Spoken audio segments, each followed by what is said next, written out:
Hello, my fellow BTEC teachers, and for those of you who don't know me, I'm Angela. Welcome to my channel, How to Teach BTEC, and thank you for joining me for Module 2 Getting Started, Part 3 Assessment Plans.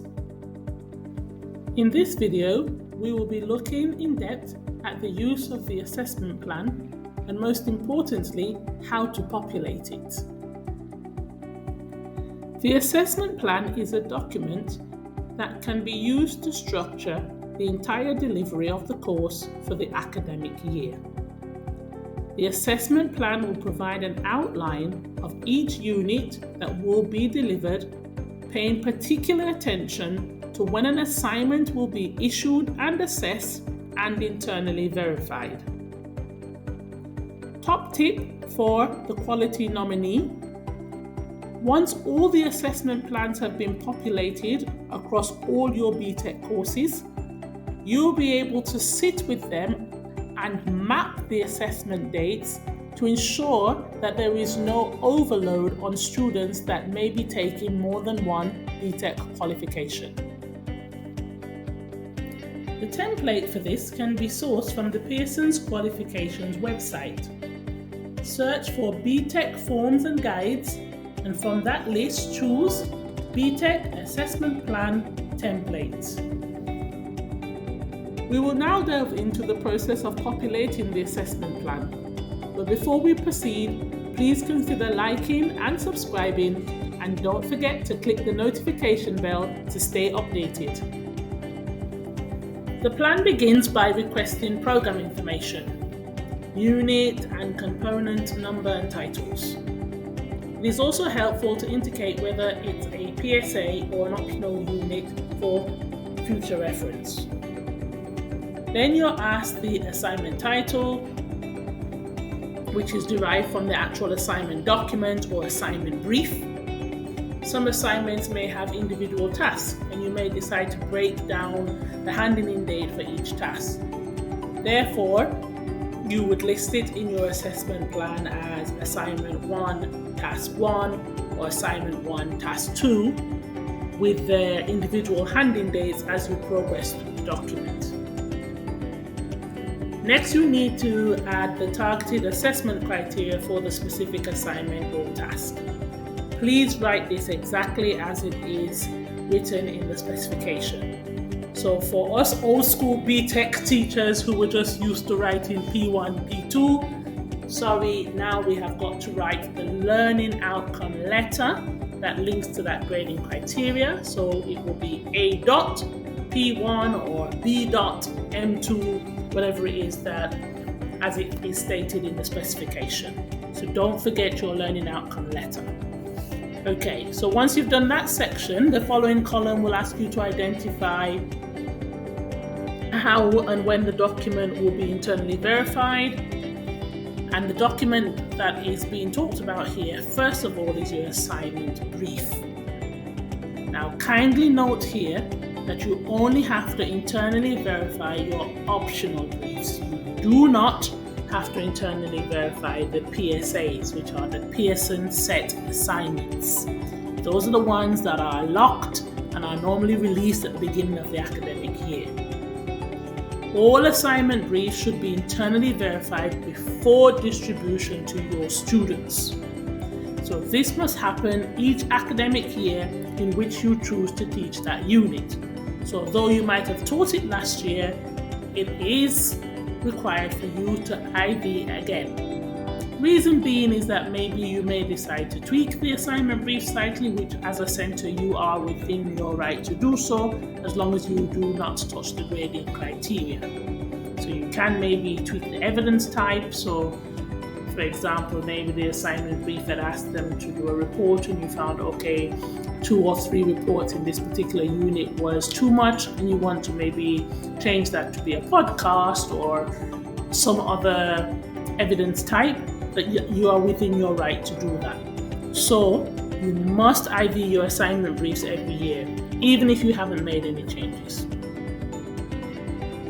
Then you will need to include the assignment handout date.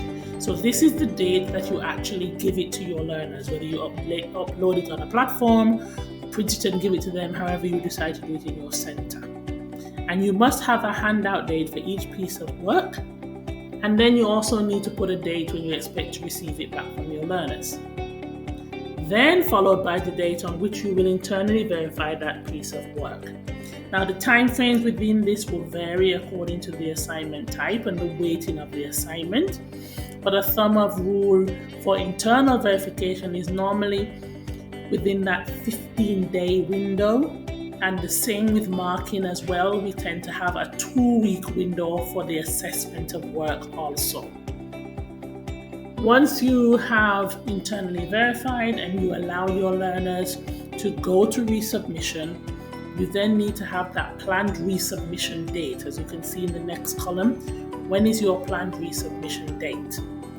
And then of course your final internal verification date once you get back that resubmitted work. You then need to add the name of the assessor, so that's the person who is teaching and delivering the unit, and the name of the internal verifier. So that's the person who will moderate and check the assessor's assessment decisions. Add those names to the plan.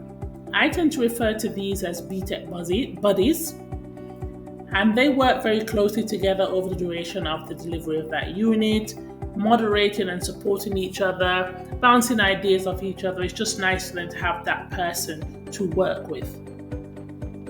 Now this plan can also be populated on a year-to-year basis, so you could just do year one and decide to do year one next year because maybe staffing may change, or you may not decide what units you want to do for the following year, or if you know exactly what units you want to deliver, you can plan this for the full 2 years of the course. As you can see on the assessment plan, it says year one and it says year two, so you can go ahead and do that. As you begin to populate the assessment plan, be mindful of holidays, drop-down days, sports events, and other potential disruptions like half-term breaks and school holidays. These factors should be considered to ensure a realistic time plan. However, please keep in mind that this plan is a working document and adjustments can be made as needed due to unforeseen circumstances, or if you decide as a centre to change the order of delivery or unit choices. For example, one school may deliver 2 units per year with a change after February half term, or 3 units changing every term, or split time allocation to allow each assessor the entire academic year. This is common in the level 3, where 6 sessions are allocated and each teacher will deliver 1 unit each within their given 2 sessions.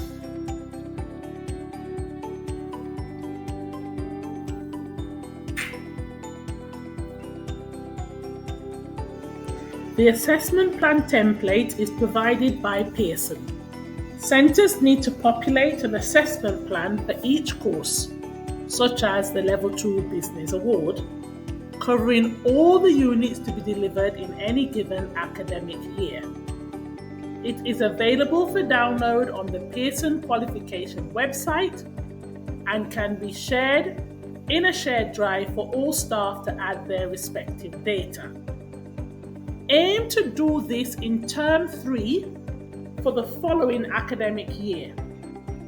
This proactive approach helps educators align their teaching and assessment strategies with the requirements outlined by Pearson, ultimately enhancing the quality and effectiveness of the educational experience for your learners.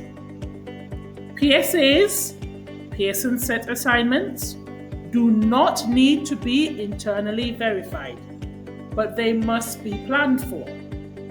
They must be reflected on your assessment plan. You may have a delay in populating the information for these, as they are not normally issued until September. However, this is a working document, so remember to revise and complete your assessment schedule for all your PSA units once you have received them. Optional units, however, must have all their briefs internally verified, and planning can commence once you have made your selection. And this takes us to the end of part 3. Join me in the next video, part 4, the final section in Model 2, where I will be discussing the use of the BTEC tracker. Please continue to like, share, and subscribe. See you next time.